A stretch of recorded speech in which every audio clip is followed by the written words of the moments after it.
Hello, isang malamig na umaga sa inyong lahat. At ngayong araw kasi na to is tapos na yung warranty ng aking motor at sa kasa, sa pinagbilang ko.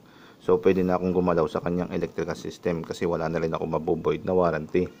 Ang unang-una kong gagawin sa kanya is maglalagay ako ng switch dito sa aking headlight.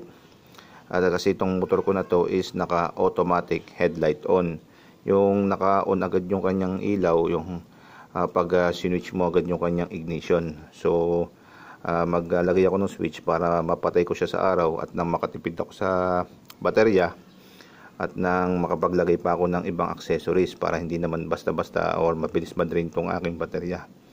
So ito, sisimulan ko na yung paggagawa at actually nagawa ko na nga pala siya. Itong video ko na to is tutorial lang naman to or para quick look para may idea kayo kung paano nyo siya gawin para mabilis yung ating video. Unang-una syempre tanggalin nyo muna yung inyong headlight sa inyong motor. Madali lang naman at kung makikita nyo lang naman puro bolts lang naman yan na screw, yung mga tornilyo lang naman niya. Pag natanggal nyo na is makikita nyo na tong inyong mga wiring sa loob. So ito nga pala, itong anyong panel na to, pwede nyo na rin wag nyo na tanggalin sa motor nyo at pwede na rin kayo dito maggalaw. Pero sa akin, tinanggal ko para madali tayo makapag-cut or makapag-trabaho ng walang sagabal masyado. So unang-una yung gagawin sa paglalagay lang ng switch is mamili lang kayo ng switch. Siyempre, ito, mamili lang kayo ng gantong switch. Either gantong switch ang bilhin nyo or mamili lang kayo yung ganun lang. So nasa sa inyo na rin. At pangalawa is i-cut nyo or mag-cut kayo para mailagay nyo to sa panel nyo, syempre. So once na na-cut nyo na at ipasok nyo ng ganun, kasi snap on lang naman yan, no? Meron lang naman siyang lock sa gilid. So pag pinasok nyo ganun, lock na siya, hindi na siya gagalaw. So ayan na, meron na kayong ganito. Yan. So secondly, kung gusto nyo yung ito lang naman yan So ito yung sabi nating positive at ito yung negative. Itong isa wag nyo nang itabi nyo lang to kasi hindi nyo makailangan. Ang importante lang kasi is yung continuation ng kuryente is makat nyo. So ito yung magkakat ng dalawa. So alam nyo na siguro yun mga bossing. So yung pinakamabilis na trabaho, yung mga kung gusto nyo hindi na kayo maghirap is ito dito na kayo So kung kunyari pinakamabilis na gagawin is kumuha lang kayo nitong ito yung pinaka ground nyo, putulin nyo lang dyan, then yung dalawa na to, ito yung kadugtungan nitong wire na to, itong pinaka sa switch nyo is ikabit nyo lang dito. So, yan dito. So putulin nyo to, ikabit nyo yung dalawa na yan kasi ito yung ground nyo. So magkakaroon na kayo ng cut off. So pag nag-switch na kayo doon, pag nag-off na kayo doon, mamamatay na yung ilaw nyo kasi wala nang continuation sa ground. So ito yung pinaka-bibilis na way. So ang problema sa ganitong procedure is yung unang-una yung taillight nyo may ilaw pa rin. Pangalawa itong panel nyo, itong mga panel nyo rito is may ilaw pa rin. So ito sa aking procedure, ito diretsang wala nang ilaw sa panel. Ang magkakaroon lang kayo syempre itong mga gear indicator nyo, signal light. Pero yung sa panel wala na. Pag inuwin nyo at saka sa taillight nyo, ang mawawala sa procedure ko na to is yung taillight, yung headlight, tsaka itong sa panel. So pag inun nyo siya sa umaga, sa gabi, magkakaroon siya, tsaka yung taillight nyo. So unang-una, yun nga, yung unang procedure natin, yung pinakamabilis, yung dito lang kayo magkakat, magpuputo sa ground. Ang problema, naka-on pa rin yung taillight nyo. Ito sa gagawin natin is mawawala lahat yan. So unang-una, magtalop na kayo.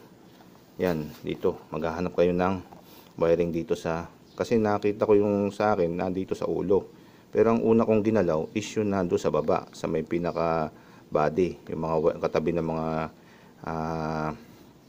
starter, nandun yung wiring na common dati sa wave noon. Doon ako nagpuputol yung pinaka common nila, yung pinaka connection.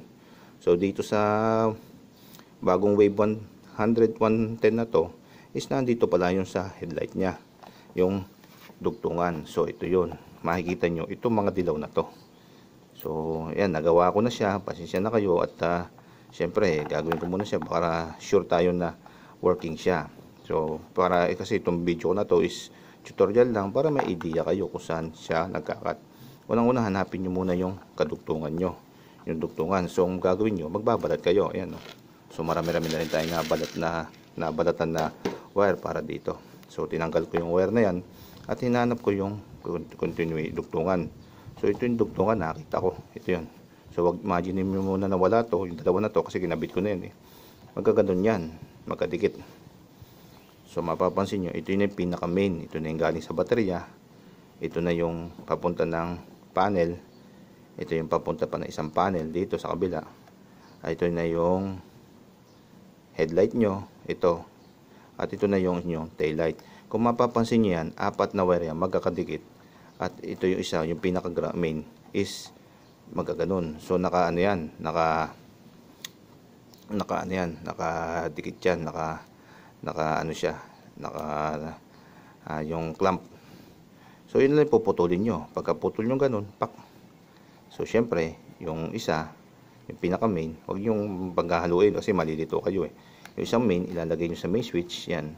Tapos ito naman magkakadikit na 4. Yan, yung 4 na wire na yan, puro dilaw yan ha. Is ilalagay nyo naman sa isa. In any order naman, walang problema. Kahit magkapalit yung dalawa na yan, wala namang problema. So yan, paghiwalay nyo na yung dalawa na yan, so yung dalawa na yan, ayan na, very good na.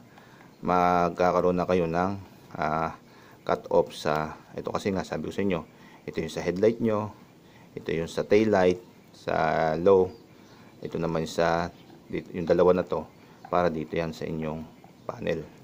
So ayan, pag dikit-dikit na yung tatlo na yan, yung 4 na yan, then ito yung pinaka main na galing sa baterya nyo, so dito naman siya sa switch nyo. So magkakaroon, pag inon nyo na to, yan, magkakaroon na kayo ng continuation. So yan, ganun lang kasimple. Tapos balutan nyo na lang ulit ng wire. So yan, babalutan ko ulit ng wire yan eh. So pinakamaganda nito, testingin na natin para ano, take note ha, na yung gawa ko na siya at nilagyan ko na rin siya ng ito ng sinkable tube para smooth, malinis ang gawa. So itong next procedure ko rito is babalutan ko lang to ng tape. Yan. So ito wag niyo pansinin ito sa ano to eh, sa brake to eh. Sa brake. So tara, testingin natin. Lagay natin sa motor. Yan mga bossing, naikabit ko na tong aking headlight. Ito for demo lang naman dito sa aking motor. So mapapansin niyo katay na katay ano. So syempre on natin yung ating yan. Dapat ito pag andar ng motor natin is dapat walang ano to, walang ilaw to. Kasi pag nagkaroon ng ilaw to, palpak yung gawa natin. Ayan, mapapansin nyo, mandar na yung ating motor. So, isi-switch on na natin. Makikita nyo yun, switch on natin. Ayun, nagkaroon siya ng ilaw. High. Low. So, patayin ko ulit ha. Ayan o. Tsaka mapapansin nyo mga bossing, dito naman sa panel natin. So, wala tayong headlight dito. Wala tayong ano pala, wala tayong ilaw. So, pag inon ko yan, ayun, mapapansin nyo, mayroong ilaw. Ayan o. Hindi ganong pansinin dito. Pero dito tayo sa taillight. So, bossing o. Wala na taillight. Then, pag inon ko tong ano, pag inon ko, yan, magkakaroon ng taillight yan. Ayun, meron, ayun o. Meron tayong taillight. So, pwede pa tayong mag-high. Ayan o, ayun o. Tsaka meron tayong taillight o. So, i-off ko ulit ha. So yun, wala tayong taillight nung inop ko. So para ano, quality. Ayos yung gawa natin. So sinasabi ko yun. So pati rito sa panel yan, papakita ko sa inyo. Pati rito. Ito yung mga bossing, ito sinasabi ko sa panel dapat siya may, ayan, pag naka-off, kasi nung automatic pa to, automatic may on agad yung panel. So ngayon, i-on ko. Ayun, doon pa na siya nagkaroon So okay, working lahat. So sa isang switch lang natin, patayin ko muna yung engine ko yan. So sa isang switch lang natin, nadali natin yung sa panel, sa headlight, tsaka sa tail light. So yun lang, ganun lang. Kasi nga yun ang pinaka the best na paraan. So kung nagmamadali kayo, ay dito lang kayo kakana, dito lang kayo puputol. So pag pinutol nyo yan at kinabit nyo rito sa pinaka switch nyo, So yan, ang mawawala lang sa inyo is yung headlight nyo. Yan yung pinaka easiest way. Kaya nga lang yung taillight nyo tsaka itong panel nyo is meron pa rin. So hanggang dito lang mga bossing, at ito'y babalutan ko na at ikakabit na yung sa motor ko. So kung mapapansin nyo, meron pa akong isang spare dito at maglalagay naman ako ng LED light. Ayun, isang ano yan, isang ano, ayun, on, tsaka merong isa pang ano yan, para dito yan sa ano, para yan dito sa isa ko rito, kasi ito naman lalagyan ko ng isa pang wire papunta naman sa isang LED light. So hanggang dito lang, kaya maganda yung ganitong switch eh, kaya recommended ko. Tsaka ito yung ganitong switch, yan matibay yan, kasi sa nakaganon lang, yung push button lang. So hanggang dito lang yung video ko mga bossing, at next video ko hagawa naman ako ng hazard. So paalam sa inyo.